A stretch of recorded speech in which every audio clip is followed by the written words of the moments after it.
मी असं म्हणत नाही, राण्यांना कळेल की मला कसा वापरून घेतला म्हणून. आणि मी जे सांगतोय की काळ्या दगडावरची रेघ असते. असं म्हटले साहेब की औषधापुरतं सुद्धा सेनेला आम्ही कोकणात शिल्लक ठेवणार नाही. त्या जे कोणी माझी आहेत आमदार ते आता आजी होतील असं त्यांनी म्हटलंय. हो बाबा, तुमच्याकडे आजीबाईचा बटवा आहे, काढा औषध तुम्ही. आजी आजी काय करताय? कोकणात तुमचा किती वेळा प्रभाव झाला ते जरा काउंट करा. कोकणामध्ये तुम्ही कोकणचे नेते आहात ना, तुमच्याच कोकणामध्ये त्याच भागात शिवसेनेचे आमदार दोनदा निवडून आलेले आहेत. प्रत्येक ठिकाणी खासदार शिवसेनेचा आहे, शिवसेना आहे ना तिकडे. आणि ती कोणा एका व्यक्तीमुळे नाहीये, ती शिवसेना ही बाळासाहेब ठाकरे यांच्यामुळेच आहे आणि आज उद्धव ठाकरेंमुळे. तेव्हा आजी माझी भाजी हे सगळं विसरून जातो मी. शिवसेना कोकणात आहे आणि राहणार. आपण कुठे आहात पुढल्या काळात तेवढं तुम्ही जरा आता बघा, विचार करा. संभाजीराजे आणि राष्ट्रपतींच्या भेटीवर देखील काल नारायण राणे यांनी टीका केलेली आहे. त्यांना पुढारी व्हायचं असं म्हटलं. आपल्या भाषणातही आपण याबद्दल विधान केलं की राणेंच्या डोक्यात हवा गेली. नेमकं काय आपल्याला? बघा, छत्रपती संभाजी हे आज भारतीय जनता पक्षाचे सहयोगी सदस्य आहेत. छत्रपतींच्या कुटुंबाविषयी महाराष्ट्राला कायम आदर आहे, त्यांच्या वंशजांविषयी आदर आहे. मराठा आंदोलनात छत्रपती संभाजी हे कायम पुढे राहिले. त्यांची भूमिका अत्यंत संयमाची होती, त्यांचं नेतृत्व. पण या संदर्भातलं विधेयक राज्यसभेत मंजूर होताना छत्रपतींना 2 मिनिटंही बोलू दिलं जात नव्हतं. तेव्हा मी उभा राहिलो आहे आणि मी तिथे झगडा केलेला आहे की छत्रपती संभाजींना जर तुम्ही बोलू देणार नसाल तर तो आमचा अपमान आहे. त्यातून त्यांना ते पुढे त्यांची भूमिका मांडता आली. तेव्हा हे सगळे कुठे होते? भारतीय जनता पक्षाचे राज्यातले लोक, सगळे खासदार महाराष्ट्राचे तिथे भाजपचे ते मूग गळून गप्पा बसले होते. एरवी तुम्हाला छत्रपतींचा अपमान, छत्रपतींची अस्मिता, छत्रपतींचा आशीर्वाद, त्यावेळेला का गप्पा बसला? आज नारायण राणे जे बोलतायत त्यांना पुढारी व्हायचं आहे काय? होय, ते छत्रपती हे कायम महाराष्ट्राचे पुढारीच असतात, हे त्यांना कुणीतरी सांगावं लागेल. आजही छत्रपती या नावाला एक वलय आहे, एक ताकद आहे. छत्रपती हे कायम राज्याचे पुढारी असतात.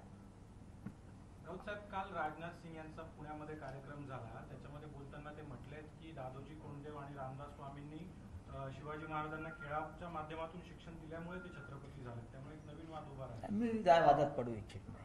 राजनाथ सिंह हे एक सक्षम असे नेते आहेत, अभ्यासू नेते आहेत, देशाचे संरक्षण मंत्री आहेत.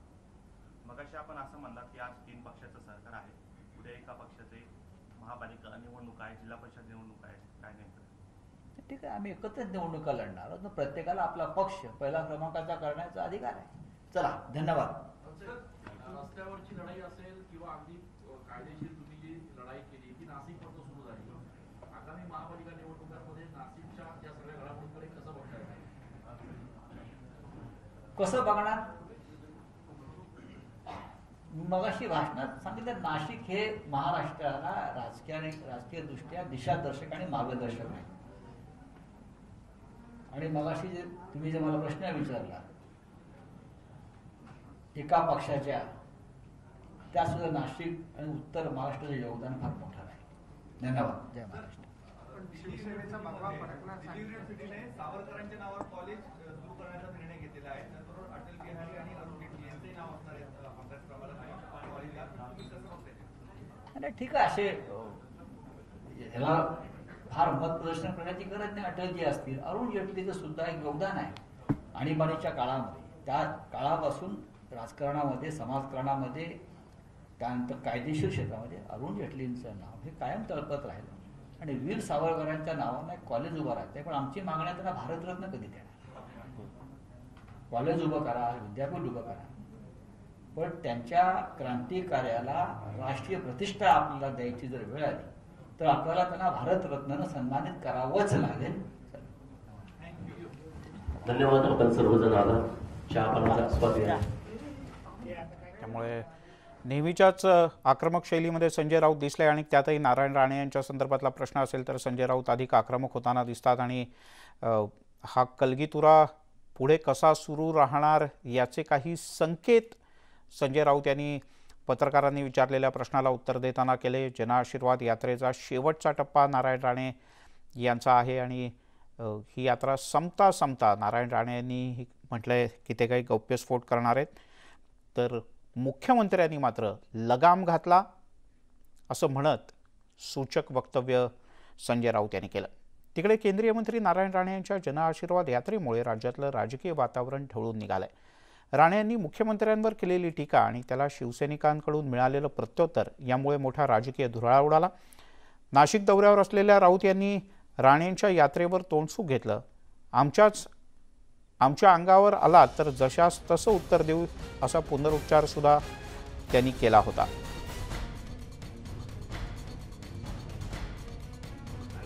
आशीर्वाद यात्रा निघाली. आता बघा, आपला कोणाला विरोध आहे का? यात्रा करा, मग येड्याची जत्रा करा. अनेक ठिकाणी यात्रा निघाल्या, पण काही लोकांनी येड्याच्या जत्रा केल्या. आता त्या भारती पवार आहे, त्यांची पण यात्रा निघाली, शांतपणे निघाली ना, मला वाटतं निघाली त्यांनी. दुसरे भागवत कराड नावाचे मंत्री आहेत, त्यांनी एक यात्रा काढली, गोपीनाथ गडावर गेले.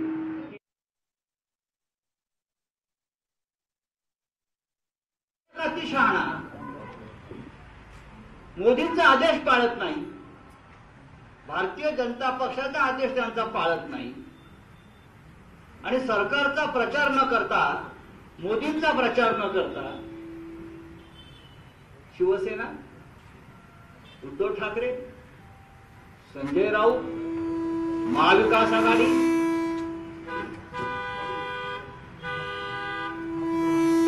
तेही चालू शकतं.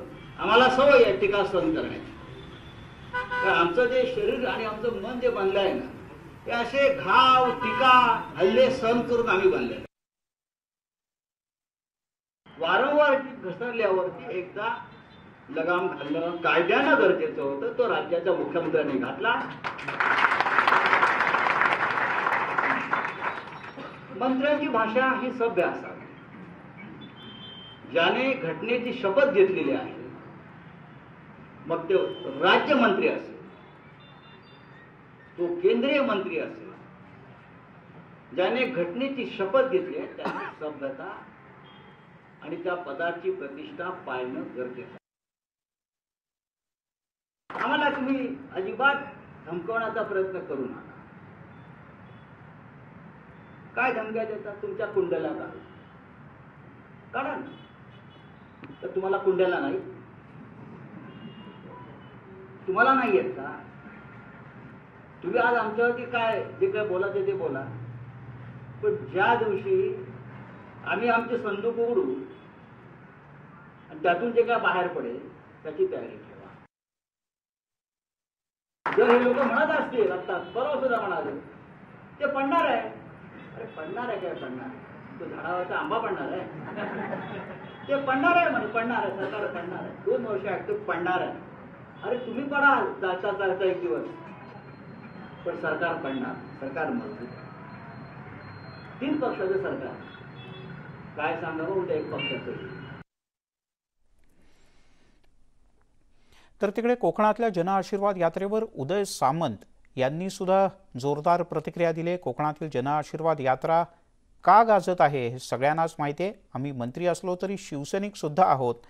पक्षप्रमुख उद्धव ठाकरे हे आमचे दैवत आहेत आणि त्यांच्यावर कोणी टीका करणार असेल तर उत्तर दिलंच जाईल अशा शब्दात त्यांनी पुन्हा एकदा नारायण राणे यांना इशाराच दिलाय. युतीबद्दलचे सर्वाधिकार हे पक्षप्रमुख उद्धव ठाकरे यांना आहेत. ते जे निर्णय घेतील ते सर्व शिवसैनिक मान्य करतील असंही सामंत म्हणाले.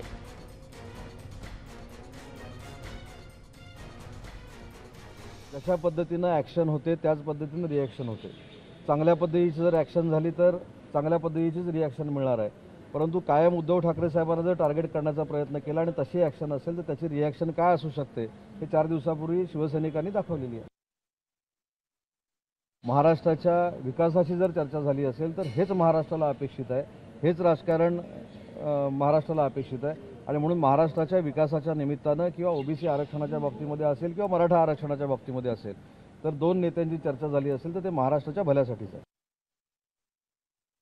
शिवसेना पक्षानं कोणाबरोबर युती करावी, कोणाबरोबर आघाडी करावी, कोणाबरोबर सरकार स्थापन करावं किंवा करू नये, याचे सगळेच्या सगळे निर्णय हे माननीय पक्षप्रमुख उद्धव ठाकरे साहेब घेत असतात.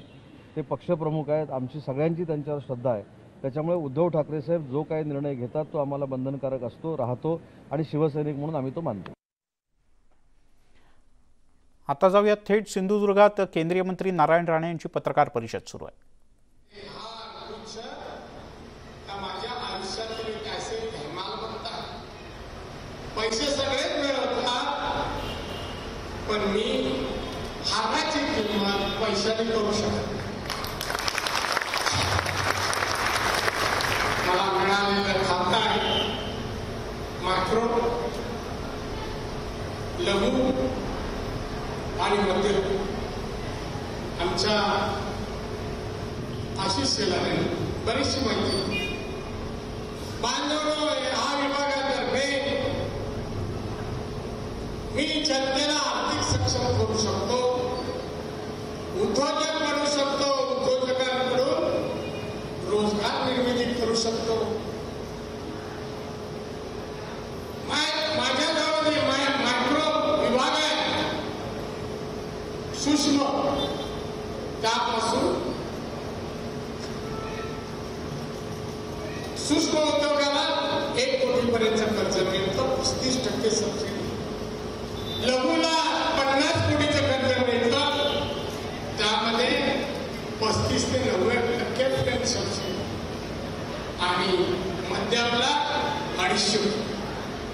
हे सगळे उद्योगापैकी तुम्हाला तरुणांना, महिलांना, पुरुषांना जो उद्योग करायचा आहे, आता आपण कोणते उद्योग सोडून देऊया आणि आपल्या प्रगतीसाठी हवेचे उद्योग. यासाठी ट्रेनिंग सेंटर आपल्याकडे येईल. पुण्यात 200 कोटीचं आहे. सगळ्या उद्योगधंद्याची माहिती तिथून मिळेल. कोणता उद्योग करायचा, किती पैसे लागतात, मशीन कितीची लागते, हा उद्योग केला प्रामाणिकपणे तर किती टक्के प्रॉफिट मिळेल, सगळी माहिती. मानसिक एकटे करणारा, ग्रुपने करणारा, बचत गटातर्फे करणारा, ज्या माध्यमातून तुम्हाला करायचं आहे, आता घेतलं तर करावंच लागेल, काढून चालणार नाही. आणि म्हणून बांधवांना गेलो, या माध्यमातून तुम्ही आता सुरू करावं, उद्योजक बनावं. यापूर्वी आपलं सर्व नोकरीसाठी मुंबई पुण्याला पडायचा, आता आपल्याला कुठे पुण्यात जायला इथे आपण उद्योजक व्हावं, लोकांना नोकरी द्यावं, सगळ्यांचं उत्पन्न वाढवावं, निर्यात वाढावी, देशाचा GDP वाढावा. यासाठी सहभागी व्हा. हे आज सांगण्यासाठी आपण देशाने माननीय मोदी साहेबांच्या नेतृत्वाखाली जी प्रगती केली, देश महासत्तेच्या दिशेने चाललाय. गर्व वाटतो. मोदी साहेबांबद्दल अभिमान. आतापर्यंत 25-26 योजना दिल्या, गरिबांसाठी दिल्या, मध्यम वर्गीयांना दिल्या, आणि त्यातून लोकांच्या पोटावर फक्त मोदींचं नाव येतं. एक कर्तव्यकार नेता, देशाचा पंतप्रधान, आपल्या सगळ्यांना मिळाला, त्याचा अभिमान. तेव्हा यावर आपलं लक्ष असणार आहे. पण दरम्यान बोलूयात अन्य काही बातम्यांकडे. 2 पक्षांचे मोठे नेते भेटत असतात, त्यात वेगळं असं काहीच नाही, अशी प्रतिक्रिया खासदार सुप्रिया सुळे यांनी दिली. मुख्यमंत्री उद्धव ठाकरे आणि विरोधी पक्षनेते देवेंद्र फडणवीस यांच्या 10 मिनिटांच्या बंद दाराआडच्या भेटीवर खासदार सुप्रिया सुळे बोलत होत्या. मतभेद असावेत पण मनभेद नसावेत असंही त्यांनी नमूद केलं. ईडीची राष्ट्रवादी काँग्रेसच्या नेत्यांना सवय झाल्याचा टोलाही त्यांनी राणेंना लगावला. राज्यामध्ये जर सगळ्या पक्षाचे लोक आपलं इलेक्शन किंवा नैतिकता किंवा आपली विचारधारा सोडून जर एकमेकाशी चांगले संबंध ठेवत असतील तर त्याचं मी मनापासून स्वागतच करीन. कारण का ज्यांचे संस्कार माझ्यावर झाले आहेत, असे कैलासवासी यशवंतराव चव्हाणांचे, यांचे सगळ्याच पक्षात चांगले संबंध होतं, राजकीय मतभेद एका ठिकाणी आणि आपले वैयक्तिक नाती एका ठिकाणी, त्याच्यात काही गैर नाही. महाविकास आघाडी 5 वर्ष नाही 25 वर्ष ह्या राज्याची सेवा नक्कीच करेल एवढी तुम्हाला ग्वाही देते. पोलिसांकडून वारंवार ईडी आणि सीबीआयची धमकी दिली जाते. कालही राणे बोलले की परबांना बघा तुम्ही सीबीआय कशी लावतो मी त्याचं मनापासून स्वागत करते, कारण का राष्ट्रवादी काँग्रेसला ईडीचा नेहमीच फायदा झाला. दरम्यान मुख्यमंत्री उद्धव ठाकरे आणि विरोधी पक्षनेते देवेंद्र फडणवीस यांच्यात बंद दाराआड कोणतीही चर्चा झाली नाही, ती राजकीय बैठक नव्हती, अशी प्रतिक्रिया भाजपचे नेते चंद्रशेखर बावनकुळे यांनी व्यक्त केली. ती ओबीसी समाजाच्या राजकीय आरक्षणाची होती, ती कुठली पॉलिटिकल बैठक नव्हती. ओबीसी समाजाला राजकीय आरक्षण देण्याकरता माननीय देवेंद्र फडणवीसांची सर्वात ॲग्रेसिव्ह भूमिका आहे. कारण ओबीसी समाजाला आरक्षण देण्याकरता ते पहिले नेते आहे 1994 नंतर, की त्यांनी 31 जुलै 2019ला अध्यादेश काढून वटहुकूम काढून ओबीसीना 27% आरक्षण दिलं. आणि त्यामुळे त्यांनी त्यांना सांगितलं की देऊ शकतो आपण, काही बाकी बंददार चर्चा दुसरी काही नव्हती. यासोबतच बुलेटिनमध्ये घेऊयात एक छोटासा ब्रेक नंतर अन्य काही महत्त्वाच्या बातम्या.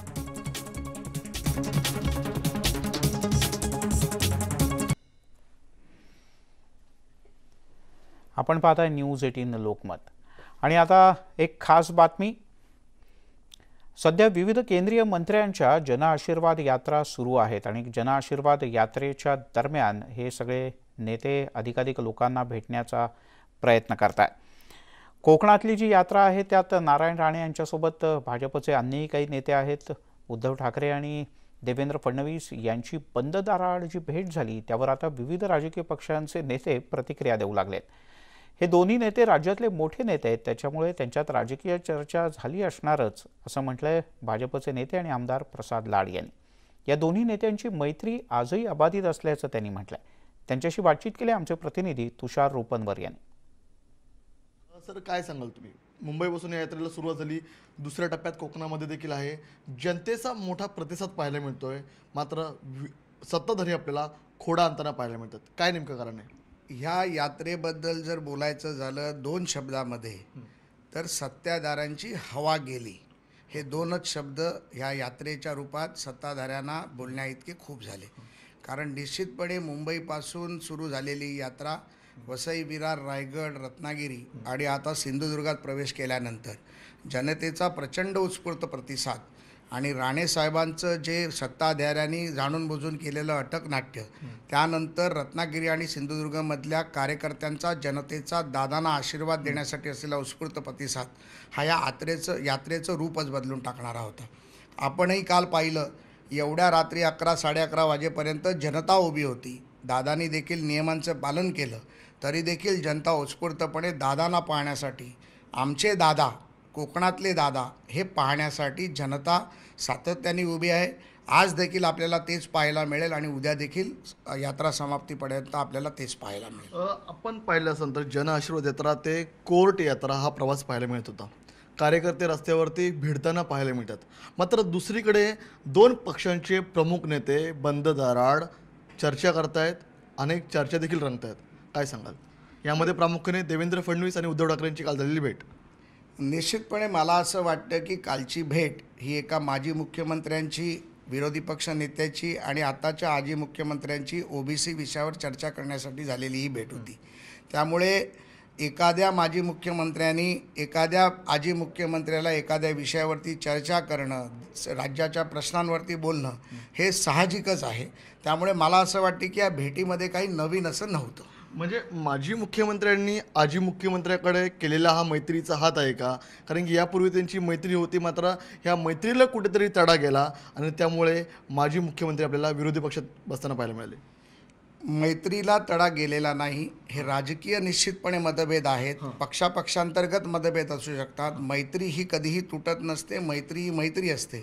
त्यामुळे निश्चितपणे कालची भेट याला मी मैत्रीला गेलेला तडा किंवा मैत्रीनं निर्माण झालेलं हे भाष्य अशा प्रकारचं मी पाहणार नाही. त्यामुळे त्या वेळेचे निर्णय हे त्या वेळेला घेतले जातील. धन्यवाद सर, तुम्ही न्यूज 18 लोकमतशी बातचीत केल्यासंदर्भात. हे होते आमदार प्रसाद लाड. त्यांनी अनेक गोष्टींवरती स्पष्ट भाष्य केलेलं नाही आहे, मात्र त्यांच्या बोलण्यातला सूर आपल्याला जाणवतोय की एक विचारधारा असेल तर राजकारणामध्ये काही होऊ शकतं. त्यामुळे येणाऱ्या कालखंडामध्ये राजकारणामध्ये नेमकं काय होतं आहे ते पाहणं महत्त्वाचं ठरणार आहे. व्हिडिओ जर्नलिस्ट गणेश काळेसह मी तुषार उपनवर, न्यूज 18 लोकमत, कणकवली.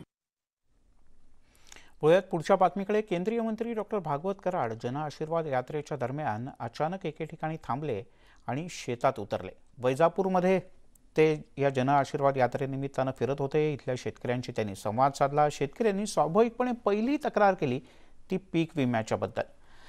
डॉक्टर भागवत कराड आणि शेतकऱ्यांशी बातचीत केली आमचे प्रतिनिधी सिद्धार्थ गोदाम यांनी. तेच नवीनच केंद्रामध्ये मंत्री झालेले डॉक्टर भागवत कराड यांची जनआशीर्वाद यात्रा कन्नडला थांबली होती. मात्र आजपासून वाढीव यात्रेला सुरुवात झालेली आहे आणि ग्रामीण भागामध्ये वैजापुरामध्ये ही यात्रा सुरू आहे सध्या. आणि आपण बघू शकतो की केंद्रीय मंत्री भागवत कराड या ठिकाणी जे आहेत गप्पा मारत आहेत, शेतकऱ्यांच्या समस्या समजून घेत आहेत. कारण हा दौरा फक्त लोकांचा आशीर्वाद घेण्यासाठी तर आहेच आहे, परंतु लोकांच्या जे आहे लोकांच्या समस्याही जाणून घेत आहेत. आणि भागवत कराड आपण बघतोय की या ठिकाणी जे आहे शेतकऱ्याच्या एक ठिकाणी थांबून त्यांच्याशी संवाद साधत आहेत. एकंदरीतच बघितलं आपण तर लोकांच्या भेटीगाठी तर आहेतच आहेत, मात्र लोकांच्या शेतकऱ्यांच्या समस्या जाणून घेण्याचाही प्रयत्न भागवत कराड या ठिकाणी करतायत. दादा, खूप मोठा प्रतिसाद आहे, पण इथं थांबण्याचं काय कारण शेतकऱ्याला? आता आम्ही वैजापूर तालुक्यातील शिवराई गावामध्ये आलो आहोत. तिडी या तिडी गावामध्ये काही शेतकरी शेतामध्ये कापसामध्ये काम करतायत, म्हणून त्यांच्या प्रतिक्रिया घेण्यासाठी आम्ही उतरलो. मोदी सरकार चांगलं साहेब, शेतकऱ्याच्या अडचण आणि दर महिना 2000 रुपये मिळतात. काही लोकांचे ड्युरेशन नाही झालं ना, त्याच्यावर सरकारनं काही लोकांचे पैसे येत नाही खात्यावर, काही लोकांचे येतात, तर त्याचं तहसील मार्फत काहीतरी व्हायला पाहिजे. पैसे सगळ्यांना भेटले हा, सगळ्यांना मिळाले पाहिजे, साऱ्या शेतकऱ्याला. साहेब, देशाचे पैसे सांभाळणार आहेत, पैसे सांभाळणारं खातं त्यांच्याकडे आहे. मला काय मंत्री आहेत ते, अर्थमंत्री आहेत. आम्हाला माहित झालं ना, आता त्यांचं बरे झालं, आम्ही गावात फटरे वाजवले. तुम्ही मागणी बी योग्यच केलेली आहे. मागे आम्हाला हे सोय करणार आहेत पुढे जाऊन. शेतकऱ्याचं दुःख फक्त जाणून घ्या. पीक विमा हा आमचाच विषय आहे. पीक विमा आपल्या महाराष्ट्रातील शेतकऱ्यांना यावर्षी गेल्या वर्षी मिळाला मिळाला नाही. नाही. कारण राज्य सरकारच्या चुकीमुळे ही अशी गोष्ट चाललेली आहे. प्रत्येक गावामध्ये जे सर्वे जो होतो तो कृषी अधिकारी असतो, विम्याचा अधिकारी असतो आणि ग्रामसेवक असतो. आणि त्यामधून ते एका गावात 4 किंवा 5 ठिकाणी ते जातात फक्त आणि सर्वे केला जातो. त्यामुळे कुठल्या चांगल्या ठिकाणी जातात का माहीत नाही, किंवा टेबल सर्वे होऊ शकतो. म्हणून डिजिटल सर्वे कसा करता येईल, सर्व ड्रोनच्या माध्यमातून सर्वे कसा करता येईल, हा सुद्धा मी विषय मांडणार आहे. त्यावर निर्णय झाला तर सर्व शेतकऱ्यांना त्याचा फायदा होईल. तुमच्या भेटीमुळं सगळ्या राज्यातल्या शेतकऱ्यांचं भलं होणार आहे, कारण ही पद्धतच बदलणार आहेत आणि सगळ्यांना पैसे भेटतील असं आश्वासन तुम्हाला साऱ्या शेतकऱ्याला मिळावा. शेतकऱ्याचं दुःख हे शेतकऱ्यालाच माहिती आहे, काय सांगा तुम्ही. बरोबर नाही, रडून नाही. आता आपल्याकडचे शेतकरी आहेत, जो वाढणार आहे ना त्याच्यावर रडावा. जो 2 रुपये देईन त्याच्यावर रडावा. जो नाही देत त्याच्यावर काय रडत. पण आता साहेबांनी आश्वासन दिलं, रडायचं काही कारण नाही, सगळ्याला भेटेल. हा, बघितलं आपण की एकंदरीतच या ठिकाणी एक महत्वाचा विषय कराड साहेबांनी बोलून दाखवलेला आहे की पीक विमा हा शेतकऱ्यांची समस्या आहेच आहे, मात्र आता तो कायमचं सोडवण्यासाठी केंद्रामध्ये भागवत कराड प्रयत्न करणार, हे महाराष्ट्राच्या शेतकऱ्यांसाठी अत्यंत महत्वाची बाब आहे. सुधीर जाधवसह सिद्धार्थ गोदाम, न्यूज 18 लोकमत, वैजापूर. त्या शेतकऱ्याला तरी आत्ता असंच झालंय. पाहूयात शेतकऱ्याच्या खात्यात कधी पैसे जमा होतात ते. या बुलेटिनमध्ये इथेच थांबूयात. सर्व प्रकारच्या ताज्या अपडेटसाठी न्यूज 18lokmat.com या आमच्या वेबसाईटला लॉग ऑन करा.